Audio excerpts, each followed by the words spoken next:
ఇంటి దొంగను ఈశ్వరుడైనా పట్టలేడు అనే సామెతను అక్షరాల నిజం చేసిన షాకింగ్ ఘటన. భక్తుల విశ్వాసానికి బలమైన దెబ్బ.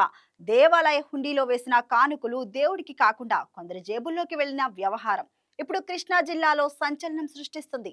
విజయవాడ సమీపంలోని యనమల కుదురుకొండపై ఉన్న శ్రీ పార్వతీ సమేత రామలింగేశ్వర స్వామి ఆలయంలో బయటపడిన ఈ దోపిడీ సాధారణ చోరీ కాదు.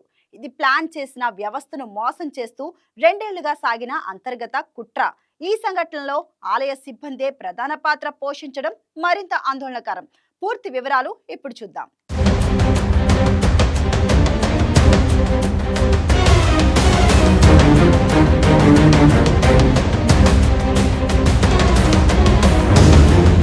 విజయవాడకు సమీపంలో ఉన్న యనమల కుదురు కొండపై వెలిసిన శ్రీ పార్వతీ సమేత రామలింగేశ్వర స్వామి ఆలయం భక్తుల విశ్వాసానికి నిలువెత్తు చిహ్నం. దాత సంఘ నరసింహారావు అభివృద్ధి చేసిన ఈ దేవాలయం ఇటీవల కాలంలో ఆదాయం పెరగడంతో దేవాదాయ శాఖ అధీనంలోకి వచ్చింది. అన్ని పద్ధతిగా జరుగుతున్నాయని భావించిన సమయంలో ఆలయ అంతర్గత వ్యవస్థలోనే పెద్ద లోపం దాగి ఉందని ఎవరికీ తెలియలేదు.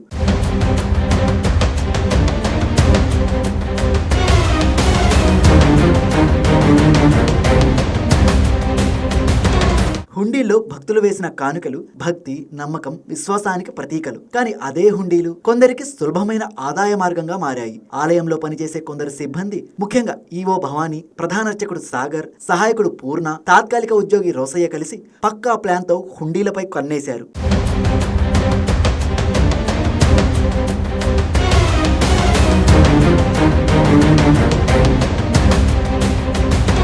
హుండీల తాళాలు సాధారణంగా దేవాదాయ శాఖ అసిస్టెంట్ కమిషనర్ వద్ద ఉంటాయి. కానీ లెక్కింపు సమయంలో తీసుకొచ్చిన తాళాలకు మారు తాళాలు తయారు చేసి అసలు తాళాలు అవసరం లేకుండా వ్యవస్థను బైపాస్ చేశారు. అంతేకాదు, ఆలయ ప్రాంగణంలో ఉన్న 16 సీసీ కెమెరాలను ముందుగానే ఆఫ్ చేసి ఎలాంటి ఆధారాలు మిగలకుండా జాగ్రత్త పడ్డారు.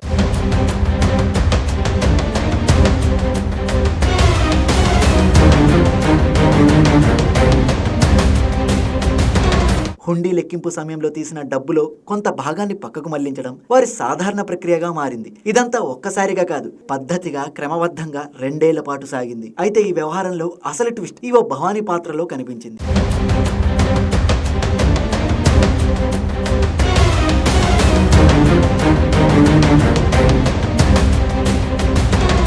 ఆలయ లెక్కల ప్రకారం ఒక నోట్ల కట్టలో 100 నోట్లు ఉండాలి. కానీ ఈవో భవానీ మాత్రం 200 నోట్లు పెట్టించి అదనంగా ఉన్న నోట్లు బ్యాంకులో జమ చేసే సమయంలో పక్కకు మళ్లించేవారని ఆరోపణలు ఉన్నాయి. ఈ పద్ధతిలోనే లక్షల రూపాయల విలువైన కానుకలు మాయమైనట్లు తెలుస్తోంది.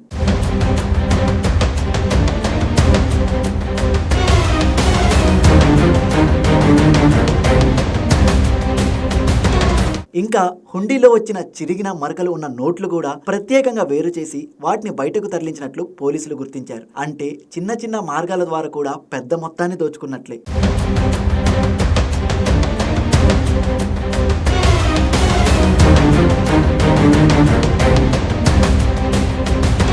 ఈ భారీ స్కామ్ అనుకోకుండా బయటపడింది. ఈ నెల 5వ తేదీన ప్రధాన అర్చకుడు సాగర్, పూర్ణ, రోసయ్య మద్యం తాగుతూ గొడవపడ్డారు. ఈ గొడవ అసలు గుట్టును రట్టు చేసింది. అక్కడ జరిగిన వాగ్వాదంలో హుండీ చోరీ విషయాలు బయటకు వచ్చింది. అక్కడే ఉన్న ఆలయ చైర్మన్ డ్రైవర్ ఈ విషయాన్ని విని యజమానికి చెప్పాడు. దీంతో ఆలయ చైర్మన్ వెంటనే పోలీసులకు ఫిర్యాదు చేయడంతో విచారణలో అసలు నిజాలు ఒక్కొక్కటిగా వెలుగులోకి వచ్చాయి.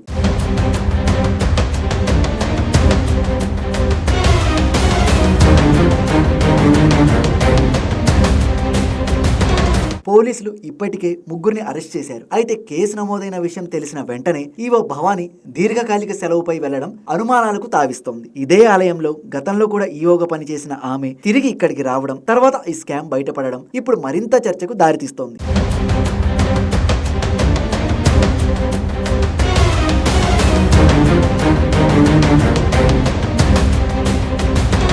ఈ ఘటనతో దేవాలయాల నిర్వహణపై, దేవాదాయ శాఖ పర్యవేక్షణపై పెద్ద ప్రశ్నలు తలెత్తుతున్నాయి. భక్తుల విశ్వాసాన్ని కాపాడాల్సిన వారు అదే విశ్వాసాన్ని దోచుకుంటే వ్యవస్థపై ప్రజలకు నమ్మకం ఎలా ఉంటుందన్నది ఇప్పుడు ప్రధాన చర్చగా మారింది.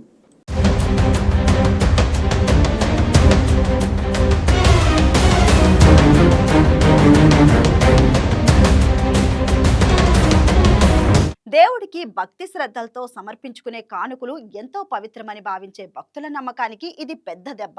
ఆలయాల్లో భద్రత, పారదర్శకత ఎంత అవసరమో ఈ ఘటన మరోసారి గుర్తు చేసింది. ఈ కేసులో ఇంకా ఎవరెవరికి సంబంధం ఉంది, మొత్తం మాయమైంది అన్న అంశాలపై పోలీసులు లోతుగా దర్యాప్తు చేస్తున్నారు. ఈ కేసు ఎక్కడికి దారి తీస్తుందో చూడాలి. Please subscribe to YK TV Network. Please subscribe to YK TV. Please watch YK News.